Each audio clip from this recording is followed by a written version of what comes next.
The vast majority of people who are stopped and frisked are black and Hispanic. That's because the vast majority of people in New York City who actually commit gun crimes are black and Hispanic. I'm sorry, I can't do anything about that. How many statistical regressions do we have to run? That's not true. Look, yes, that was 96% of all gun assailants in January to June 2008. 95% of all gun assailants in the city of New York are black or Hispanic. Guys, again, how many regressions do we have to run? Black and Latino folks are overrepresented in being pulled over, in being tried, in being sentenced, in being incarcerated again and again and again and again and again. What's those numbers? You don't believe it. No. You know why?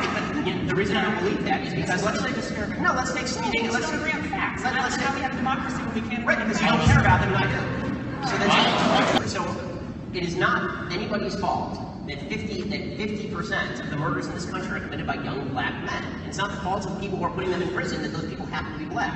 It's not the fault of the New Jersey Turnpike Police that they're pulling over 23% black men when they did a statistical analysis and found that 25% of the people speeding were black.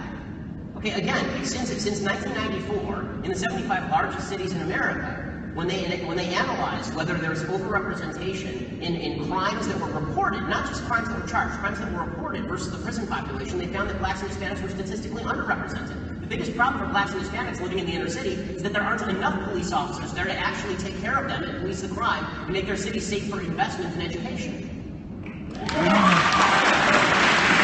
You look at the statistics and you say, oh look, there's a study. Hey, there's a massive overrepresentation. Let's just look at drug crimes, which are the largest proportion. So you don't want to talk about gun crimes, drug crimes. The predominant reason why people are incarcerated in this country is mostly because of nonviolent drug offenses. And study after study, black and Latino folks far overrepresented in terms of arrests, in terms of charging, in terms of sentences, get harsher sentences when they're sentenced. That's not true. That when it comes to college admissions, for example, there are more women than men going to college. That's correct. When it comes to graduate schools, there are more women than men going to graduate schools. Yes. Okay, when it comes to jail, which you just cited, the vast, well over 90% of the people in jail are men. Is that because the system is sexist against men? I'm really arguing that the jailing system is now sexist against men because there are more men than women in prison? That's really your argument? No, it does happen to also be the case that more men commit crimes. More men commit crimes.